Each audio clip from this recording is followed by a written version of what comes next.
Alright, so here we are at the outside of the workshop. It was supposed to be forest green, but it kind of turned out very John Deere-y. But this is the Treen workshop in my backyard. Took me a couple months to build, working on it during just when I had times on the weekend. It's 8 foot by 12 foot. Primarily it's that size because that's 3 sheets of plywood, right? It's 12 foot tall in the front, including the brick, so it's 10 foot tall on the inside, 6 foot tall on the back side, no, 8 foot tall on the back side, so it's got a 2-inch drop. I've got quite a bit of overhang, a lot of overhang in the back as well, because I can use that to push the lawnmower underneath. I can put my ladders against the wall and they don't get wet. So there's plenty of room underneath this. You get a lot of airflow underneath. You don't have to worry about things rotting. I haven't yet built stairs, so I'm jumping up into this thing quite a bit. I'm sure I'll get tired of that eventually. I just need to put some stairs in. It hasn't been a priority, but this is the workshop where everything is built. Literally, the house is right here. Not a very large backyard, but it's nice and covered in shade, so I don't have to worry about the place getting too hot. And I'm excited to show you what's going on inside. So come on, let's go inside.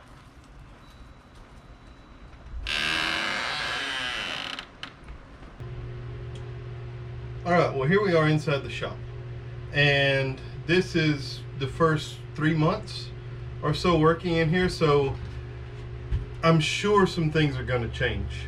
As I continue to work, things have already changed, but what I really want to emphasize here is that in such a really small place we can still get some things done.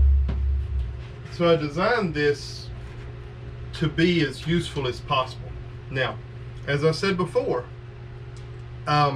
this can change, right? Any little thing in here might not work as well once I put it into action. Now, I have been working in here enough to where I've got a pretty good understanding what works, what doesn't work, what I might have had to abandon, what works better than I expected it to.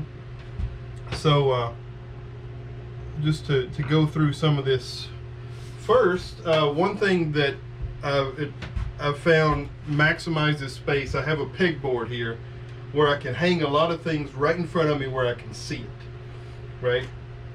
And I have stations set up. Okay, so here is my my turning station. This is my my Laguna. This is the big heavy lifter. I know there's a lot bigger, but this is the biggest I need right now. And I've done some things here that I'll probably do a short or something to help people see a little bit more, but I have everything up in front of me so I can see it, right? I have all of my PPE, I'm wearing some of it, I have my charts to see what my RPM should be, all the things that I need. And I did do one thing here. I built, so this has an outboard turning area, and what I decided to do, since I do make pipes some, is I decided to turn this outboard into a grinding wheel, right? So I can adjust the speed, and if I do need to sharpen a pencil, it's always good for that too. One of the things we have to always think about when we are in such small places is how we can get maximum usage out of each thing that we have in here, right? So this is a way that I can use this machine not only to turn, but also to do some sanding. And when we're sanding, we have a lot of issues potentially with dust. So my dust collector is underneath this bench, which goes all the way, the camera's sitting on that end, it goes all the way to the other end on this 8 by 12 shed. And I have a lot of storage under it. I have my my collapsible table saw and everything under there, which if I wouldn't use a table saw in here, but I could take it out and put it on the patio and do some work out there. I don't do big stuff. Most of the things that I build you can hold in your hand, but sometimes I may build shelves, I may build some bookshelves, things like that for in the house, and that's really handy to take out and work right out there. My cutoff saw is similar. It's just outside. I have it covered in a tarp right now, but it will be It will be in an inside area at some point, but my dust collecting system's down here. And I have the dust collecting system set up to where there's a 2-inch PVC pipe that goes up, over, and down. And I have a dust collector here for when I'm sanding or even turning at the lathe.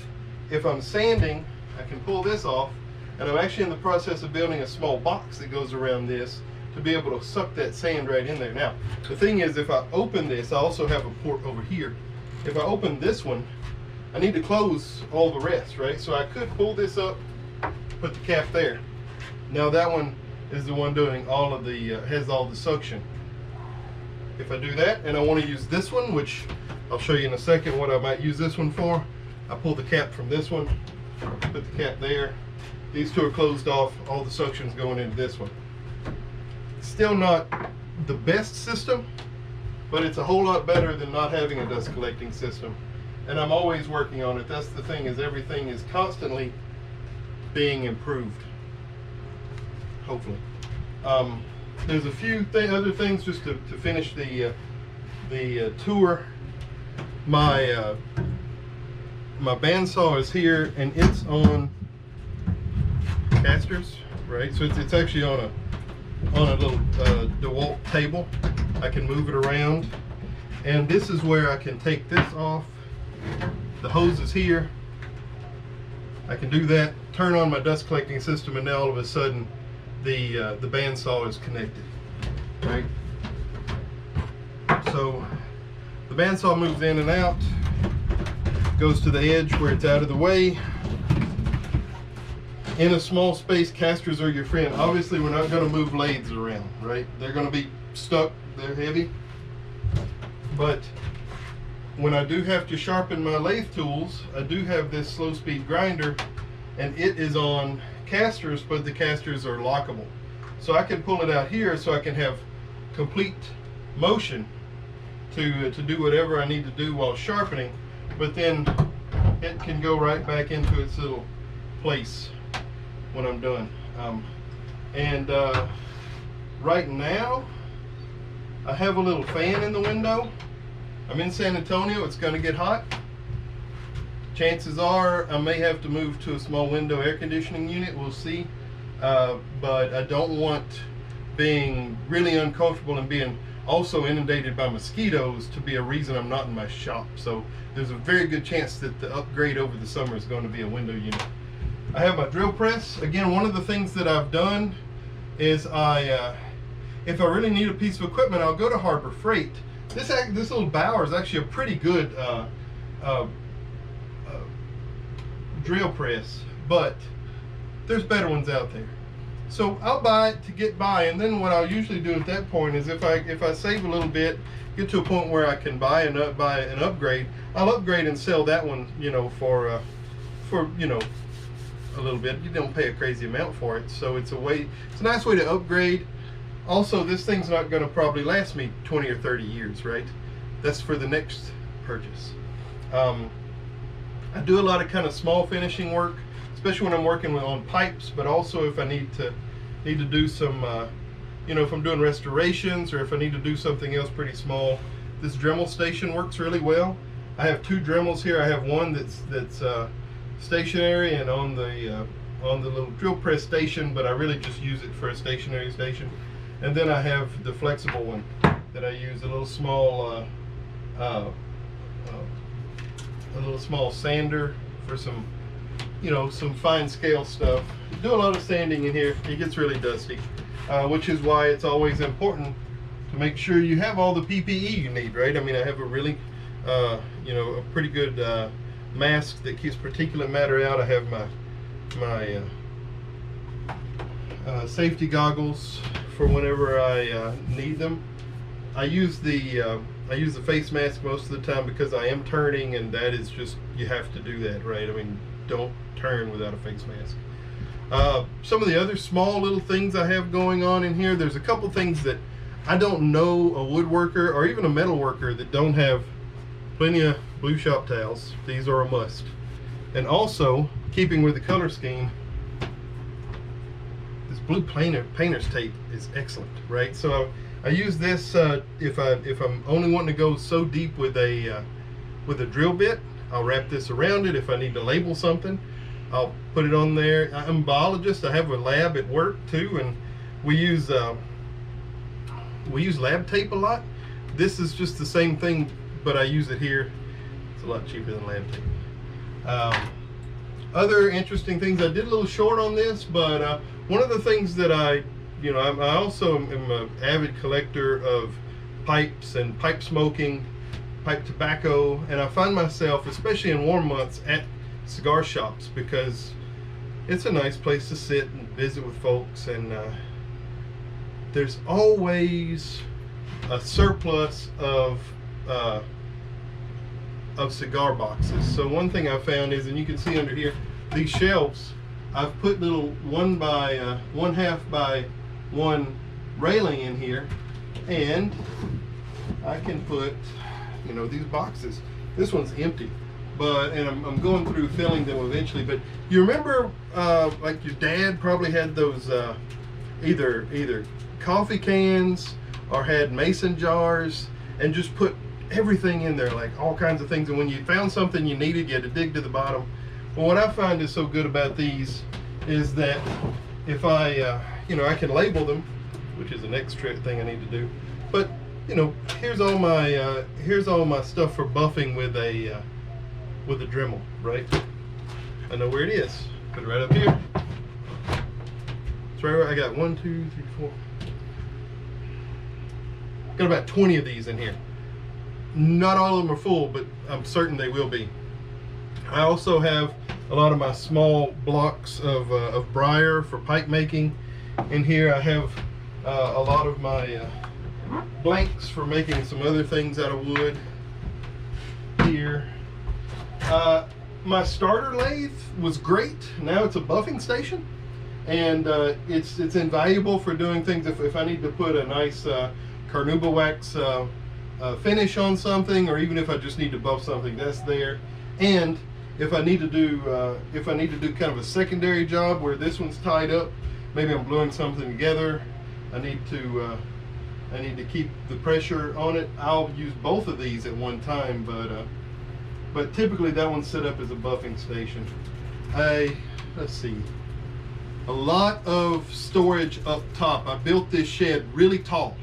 I'm not a really tall guy, but the great thing about being tall is I was able to move a lot of stuff out of the garage and out of the way. It made the wife happy because now there's some space in there that I've taken into here. I'm not using that space because I'm relatively short, right? I mean, I could see at some point maybe using that space to store wood or something like that, but I have plenty of space down here for wood. I have a little rack out back that has wood on it that we keep covered. So I've got the things in here. I do have a what is it, an Echo Show that functions as an intercom for when I'm needed in the house. They can drop in and yell at me or whatever else, and I think that one even has a little camera, so if they wanted to peek in on me and make sure I wasn't just out here drinking beer and being antisocial, right? But this is the newest thing that I built. I have all of my lathe tools, which these are all spindle turning tools. These were all the high-end stuff from Harbor Freight. Eventually I'm adding some upgrades. I have some carbides here. I have multiple chucks down here, and I have these really nice bowl gouges that I have no business having because I'm not that good at it yet, but I'll get there. I'll be worthy of these things one day. So other things that's important, one of the most important things in here is my shop vac. Plug the shop vac in, vacuum the floor regularly, and that's pretty much the inside here. I do have some storage over there in a drawer situation. It's probably a little bulkier than it should be, but that belonged to my aunt and uncle, and they've both since passed, and it's lived through a tornado, so really I don't see a situation where that's going to be getting out of here, so I'm going to just have to deal with it.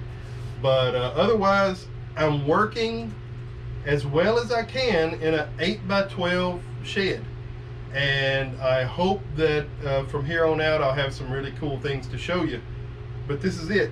This is my little sanctum sanctorum, and I look forward to sharing with you the things that I have that I've made from this little humble, tiny place in the world. Y'all have a great day.